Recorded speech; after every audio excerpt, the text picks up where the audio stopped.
dedicated to the dreamers. Yeah, life in the grind. It's dedicated to the dreamers. It's life in the grind. Dedicated to the dreamers. Dream big, have faith, work hard. Never quit, put your trust in God. Stay true and remember who you are. Never forget how you made it this far. Dream big, have faith, work hard. Never quit, put your trust in God. Stay true and remember who you are. Never forget how you made it this far. I feel like this world is trying to break my soul.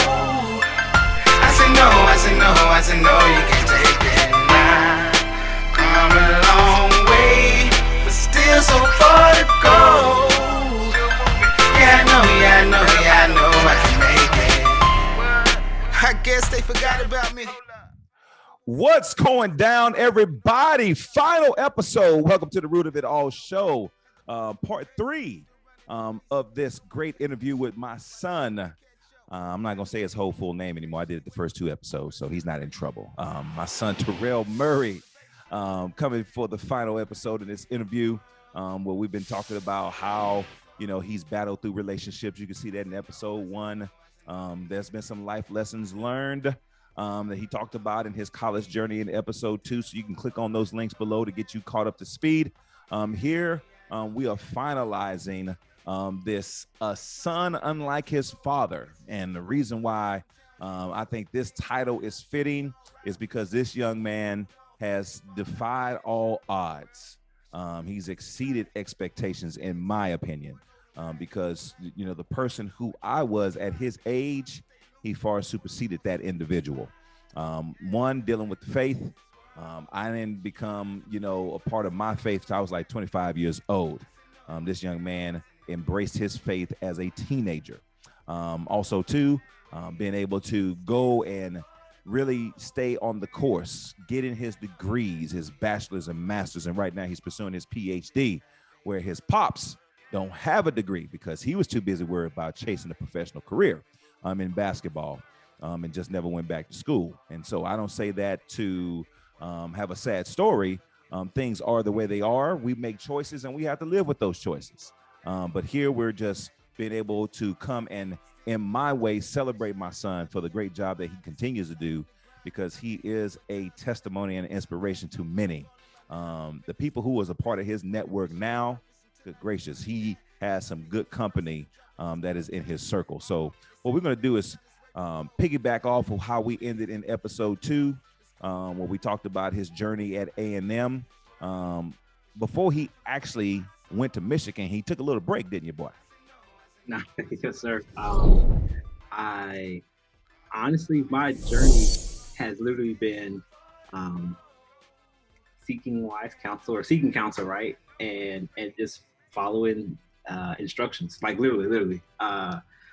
And Proverbs talks about this. And so it's like, hey, son, heed your father's warnings or your mother's, so it's like, I took a lot of things very literal. I had to learn some things weren't literal. Like, God, Jesus didn't say really chop off your hand, but I literally was just like, okay, when you say do this, I'm gonna do this. So the reason why I'm at Michigan was I knew I was gonna do my PhD. So I went to A&M. It was a way to transition from accounting to try to do what would be sport management.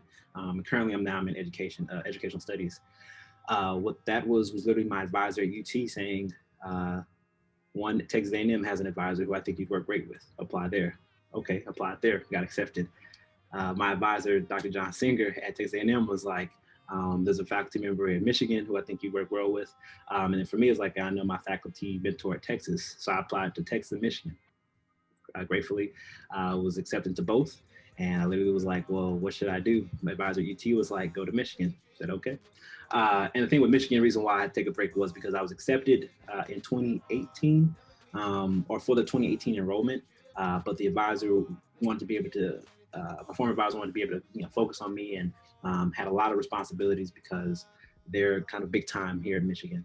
And so I was like, hey, come in the next year. I'll be able to make sure that you have all the funding, everything. I was like, okay, cool. So I just started reaching out to people saying, what should I do in this year off to basically gain experience and so forth. Coach Roba, he was like, I'm in Canada. I'd love to have you up here. And I was like, stop joking because I'll come up there. And he's like, I'm not joking. So actually spent the year off, or the year before I went to came up to Michigan, in Canada as an assistant coach for St. John Riptide, which is a professional basketball team. And I knew going in that, okay, this is going to prepare me for Michigan from a cold standpoint, from being far away from family standpoint. So ironically enough, my first 2 degrees were within an hour and a half away from my family. So UT Austin and Texas A&M. And so now it's like, oh, I'm going to Michigan, I'm going across the country, and now I'm literally going to a different country. So that experience in Canada was a humbling, from an emotional, from a mental, psychological, I literally was looking out at deer for half the time. So it was a winter wonderland in deer. I was, talking to Bambi, and I was like, hey, yeah, what's up, cuz? No, but I think what that really, the experience in Canada, and then even transitioning to here in Michigan, again, had me do a lot of self-reflection. And it's kind of been a motif in my life that I take self-inventory, learned it at church, learned it from you, and really just constantly asking myself what, why, reflecting on scripture, thinking about what's going on, just a lot of things. And so it did get to a point where I was really like, man, this is what being alone feels like, or this is maybe how a person can go crazy, like just staring at the wall, because we didn't have a TV. Well, there was a TV downstairs, but I really don't watch TV much, so I was just standing in the little bunk bed, because we stayed with the family's duplex, whatever. So I had the little bottom bunk, and so it was just a part of a time where it was like, Terrell, what are you gonna do? You can either really be upset because you had to learn about being professional, from being a coach to the responsibilities of being in an organization that may not have the right cultural foundations about how to manage stuff. So it was a huge learning curve there. But then just even me personally is like, no, I mean, this is you kind of got what you wanted when you was a little kid, right? You said you want to go as far away as possible. And so I think that just prepared me mentally, emotionally, of like, one, first foremost, you don't have to be by yourself. You don't have to actually be alone. No, you're not gonna have 1,000 friends, but you can still reach out to people. And so I think that's when it was around December, and I was like, I don't have to. I can, because at the time I was thinking, man, no one really hit me up. No one, like, I don't even have no one to talk to and stuff. And then I asked myself, well, why? And then I started thinking about, like, what did I do? It's like, well, I haven't reached out to anybody. So I was like, oh, well, maybe change that then. And so I think that was a reminder, because my mom, you instilled this in me. You mentioned in the last episode, like figuring things out or get it done or figure out how you can get something done. And I remember one time going back, flashback, when I came and stayed with you my freshman or sophomore year. No, it was my freshman year. And you were like, hey, son, we're going to need to get you a job and help with some of the bills. And I was like, oh, okay. All right, cool. No problem. And then it was like, I applied a couple places, and it really basically was like, I think I had to contribute maybe $300, something like that. But it was like, ultimately, yes, I'm in school, yes, whatever, but hey, you figure it out. And so it just reminded me that if I'm in a situation, this is in Canada even now, if I'm in a situation that, maybe I don't like it, or something just doesn't feel right, that there is something within my ability to where I can reach out and ask questions, or I can reach out and kind of get some guidance or counsel, which I kind of temporarily lost or forgot about while I was in Canada. But then I remembered, I don't have to be by myself. And so that was that experience. Of course, the basketball stuff and that was great, but it just personally as a development, and some of the challenges was like being alone. And I always wonder, like this is kind of be me, being in academia, being a black male in academia, being a 6'2" black male in academia. It's just like, one, there's not too many people that are gonna look like me. Two, there's gonna be a type of, I wouldn't say fear, but definitely a like caution about of who I am, because there's assumptions because I'm a black male and so forth. So it could be some isolation that has happened socially. And so honestly, what's interestingly helped me, like what I think about in our relationship, me and you, Daddy, is like looking at how you've had to, you've gone through divorce and divorces, and how you stay strong to your faith, staying strong to your hope and love, but like watching you deal with that, really, it was like, for me, it's like, one, you know, unfortunately, my dad's not dealt with it, and if I ever have to deal with that, ultimately, there is only one person I can rely and trust on, and it is Christ, or is God. And one of the scriptures literally says, I think you preached this one time. It was like in the middle, the smack dab middle of the Bible, of Psalm 81 and 18 or something like that, where it's like, uh, put not your trust in man or confidence in man or something like that. And like, I take things literal. So it's like, I will not have confidence in man. But ultimately, what I took away is like, people will have the best intentions, and people do. People will do their hardest, will do their best, will give their all. And still there will be something that comes up short, and not to their fault, right? Because ultimately it's God that's going to fulfill you in the end. So I think thinking about that, remembering that, really helped frame my perspective in Canada and Michigan, which allowed me to be able to really believe, as a pragmatist, I said in the first episode, oh, there's a solution. And there's going to have to be some sacrifices to be made. You mentioned, parents got to make sacrifice for children to have certain things. Children have to make some sacrifices, right? So I think that is one of the things I took out of Canada, and even coming into Michigan. And I'll stop there because I know I can go. Yeah, and the verse you was referring to actually is Psalms 146. But not putting your trust in princesses or men. We're to be able to put our trust in the Lord. In that, you go through that journey in Canada, leads you there to Michigan. So you're there in Michigan, pursuing your PhD.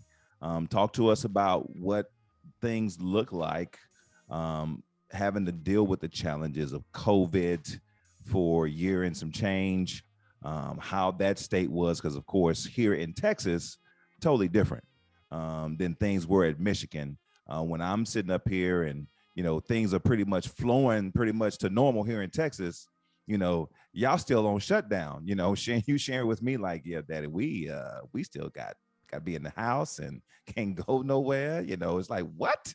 You know what I'm saying? You can't go chase no rabbits or nothing. What is going on? Talk to us about that experience.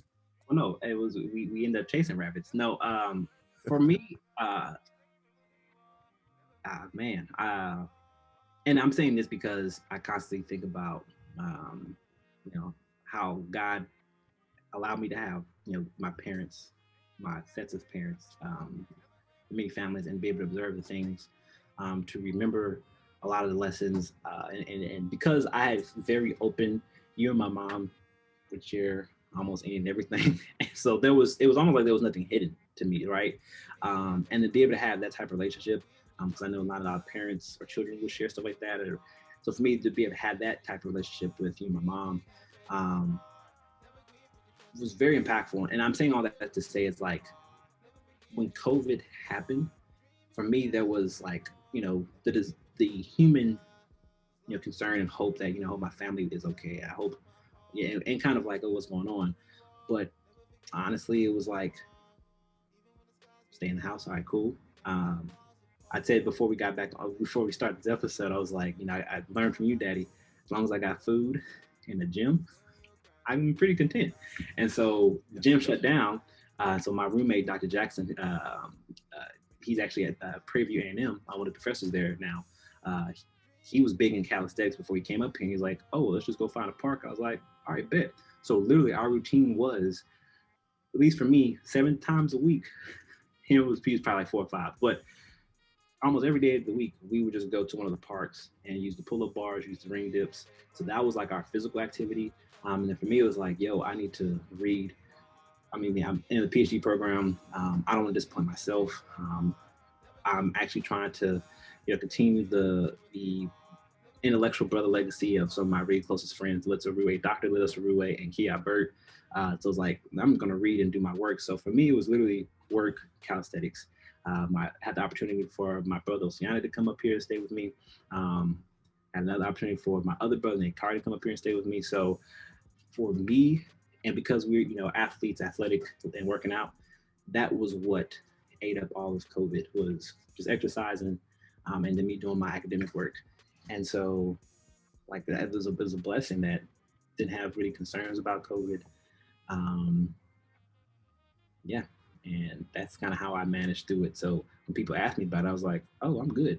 I'm working out and eating and dealing with my knucklehead brothers, but like I'm fine. And so I'm very grateful for that opportunity, because I know a lot of people did not have a similar experience and definitely have to deal with a lot more devastating outcomes. But that was my experience. Yeah, absolutely. Definitely. Let's go into, influences in your life. Who has been some of the influential people in your life? What are some things that you've learned from those people that you still carry with you to this very day? Starting with the greatest of these is love. Would be, and it's not like a rank order, but my mom, you, Paw from some very, like maybe two vivid moments I remember, and then Pastor John's. It's like the understanding what like how robust, how dynamic, and how all the things from Philippians 4:30, like how much love is, and so and how it will operate, at least for us to be able to practice it. And I would say, so with my pawpaw and even with Pastor John's, it was like, loving people, being kind to them, being nice to them, no matter what. And it was like, oh, you can do that and still be Christian, because when I first came in the face again, when I first got my little, dang, it was a purple Bible, whatever you got me, Bible for boys, whatever, kind of had like little waves, whatever. And so I was reading through that, and when I read, if your left hand, right hand calls you to sin, cut it off. I was like, oh, man, I was stressed. I was like, oh, I don't know if I could do it. I don't know if I could do this. And so I'm very little. I've had to like learn not to be so literal. And it's been a process. Even to this day, I'll take something and I'm like, oh, okay, that's figurative. Or, oh, okay, you're trying to make a point. Got you. But then when it came to like sin and this, like, I actually for a moment in time, and when I hear you share stories about yourself, I was like, oh, maybe this is maybe a seed I got that I have to work through and still have to work through, is like, not liking myself, really thinking I was just every bad thing that maybe the Bible does have scripture to support, falling short, the heart is desperately wicked, who can know it. So I was like, oh, I'm just this festering evil person that's then, unfortunately, in American society, as a Black man, you're going to be a thug, criminal, not smart, so it's just like, it's brewing, it's coming out somehow. So I've got to do something to contain it. But being able to see how, Papa and Pastor John just treated just everybody. And it was like, oh, okay, cool. My mom was just unfailingly kind, sweet, and loving, for whatever came her way. And then watching how you, being affectionate, and caring for my sisters, for my stepmom. And this is all while me being, allowed me to see and share, the struggles and battles you had with yourself. And you tell me about how you have to learn to like love yourself. And so it's like to do both things simultaneously, just learn how to love yourself, but still make sure that other people feel some type of love, security, support, and comfort. That for me was just like that has been my blueprint for how I should love, or at least learn and try to strive to love and stuff like that. So that would be the first.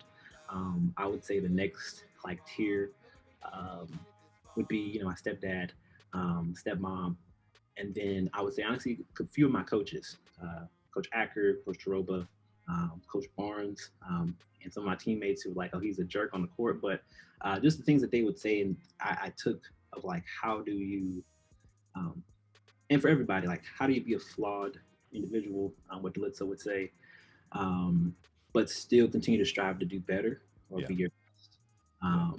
And for me, because my faith is first, and scriptures at the root of my heart, yes, I fall short and so forth, and I make dumb bonehead decisions and stuff, but it's like, how do I continue to learn from this? What is the solution? How do I continue to grow?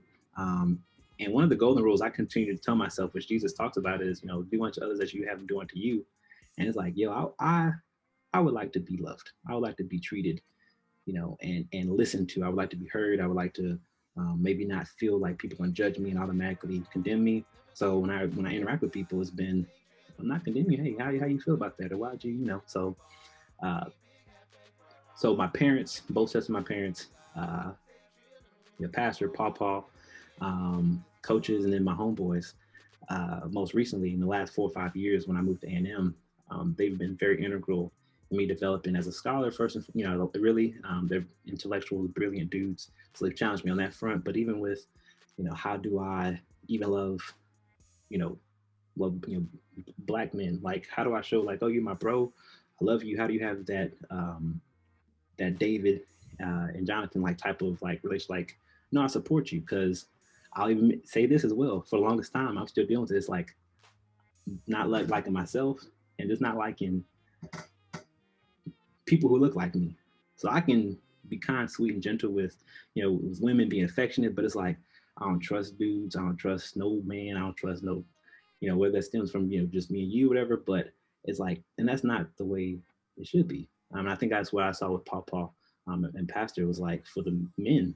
He was like, no, I love y'all, or like I'm here for y'all. Whether it's a father figure, whether it's just as a role model, whatever. But like I'm here for y'all, and that was like important for me.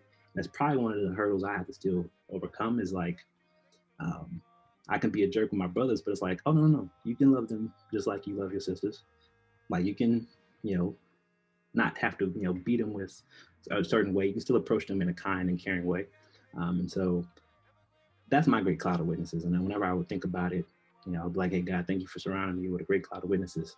It's like, no, my parents, Paul, Pastor, and my homeboys, with their walks of life and perspectives, it's given me an opportunity to really see, a way to listen, try to understand people, and try to know people, and then allow them hopefully to experience the love that I've experienced, and I can pour that out, and let it happen naturally.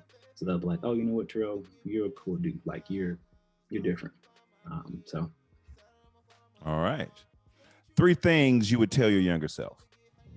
3 things I want to tell myself: continue to journal.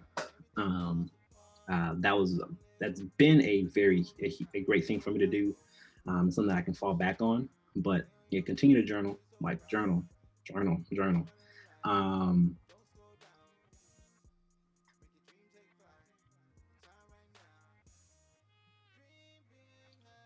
Continue to. And so it's not, I don't want to be cliche as persevere. Continue to journal. So very specific, write daily. Continue to get better at the things you're working on. So for me to hear that, whether it was with walking on, and me I just stopped altogether, just working out, didn't play basketball, didn't do anything.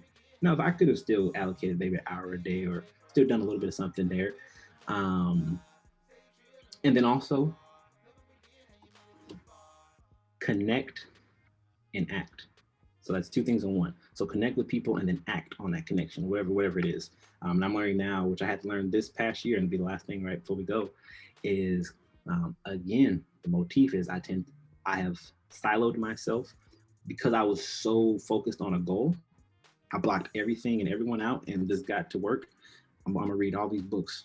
I'm gonna try to get as far ahead by myself as possible. And then when I'm done with everything, I can go and show the world, to try to connect with people. And it's like, no, I have to learn that.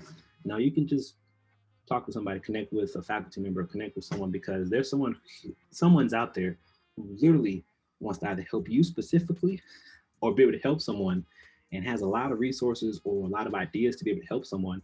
And just ain't no one out around to express that they need help. So it would be to journal daily, continue to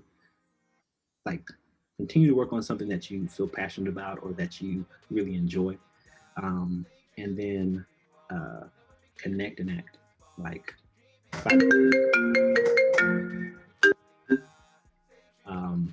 that was not the oven, that was actually FaceTime. But yeah, if those 3 things, for a 7th grade Terrell, would be very tremendous. Like, and very concrete things that I can act on. Oh, okay, journal every day or daily, cool.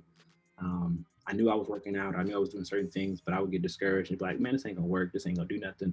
So for me, I'm like, I take a week and be like, forget this, and then I try to start back again. And we want cumulative progress and not just piecemeal, piecewise progress. But yeah. All right, well, good deal. Well, greatly appreciate this time, son. This has been great. It's been a great time to be able to sit here and go through this interview. Definitely appreciate who you are as an individual. I'm just grateful, and I am blessed and fortunate to have you in my life as my son. I'm even more grateful to be your father. I always used to always ask that question, why me, Lord? Why do I have a kid who pretty much has not given me any grief, after all the things that I did growing up, and you, when you hear those things from people, just like, oh man, it's going to come back on you, how you was, and this is what going to do, boy, you in trouble, and it's just like, dang, when is that trouble going to come through which kid? You know what I'm saying? Because I got this boy and right now he is on point. You mean he's gonna come through my girls? Oh no, right? So you go through those things, right? Because based on what people in the past have said and what they've held on to and what they've believed in. But when you can sit up here and say enough is enough, and I'm going to teach my kids that the buck has to stop somewhere. The pattern and the traditions of doing the same old thing that just gets you, in shame, guilt, and regrets, that has to stop. And you guys got to live your own lives. But we have to teach you all that it has to stop somewhere. This is why I can say, me personally, this is why I have no issues or have no shame or hesitation to be vulnerable to my kids, to let them know, my past, let them know how imperfect and incorrect I was growing up. And even to the part now in my life, I have no issues stating that, because my ultimate goal is to help my kids, because the people who I don't want to suffer outside the pain that I've caused my children, I don't want that happening to my grandkids.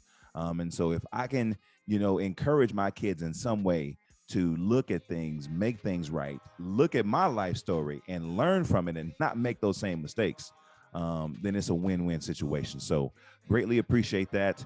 One last time for the listeners, do you have anything that you want to close with that can inspire somebody? Yeah, and I even yesterday when we in the first episode, I was like, dang, what I really wanted to say is, two things, like write, journal, or notepad on your iPhone, whatever you have. Get the thoughts and the feelings that you have in your mind or in your head, whatever voices echoing, all this stuff, literally write it out. And I remember sharing with you my journals of the many thoughts that, but write it out, because it's a way of you emptying it out. So I would say write it out some way, somehow, and just write. There will be some type of therapy, some release in that, and then reach out. Not saying make connect with someone, but reach out. So you may reach out today, nothing happened. Okay, we just reach out tomorrow. And if you can do those two things, it's worked wonders in my life when I have eventually reached out, because I can be stubborn. But writing, I'll pick up my notepad and just start writing and talking to God, God, what is going on? All right, I feel like this, right? Or so that's been instrumental for me. So the encouragement, or last things I would say, is really write any and every time you can, how you're feeling, and then reach out. Someone may not connect right away, but do reach out. Awesome. Well, appreciate that. And again, thank my son Tarale Murry for this great time, and greatly appreciate you all listening in for this part 3 of A Son Unlike His Father. If you want to continue to be able to be in tune into the latest episodes that we have of The Root It All, definitely like, share, and subscribe, and hit that notification bell so you can be updated on the new episodes that we do bring to you. Also, too, if you want to be able to listen to us from a podcast audio version, you can definitely hit us up on iTunes, Spotify, Google Play, wherever podcasts are able to be aired. And then also, if you want to be supportive so we can be able to bring you great content, definitely click on the link that you see in the description to the Patreon, where you're able to make some monetary contributions. And all of those contributions will specifically be focused in supporting the root of it all and all the things that we do here on this podcast. Appreciate it all. Thank you all for listening to this show. Take care. We're changing lives one podcast at a time. Know that Jesus loves you, and we love you too. God bless. Stay chill and remember who you are. Never forget how you made it this far. Dream big, have faith, pray hard.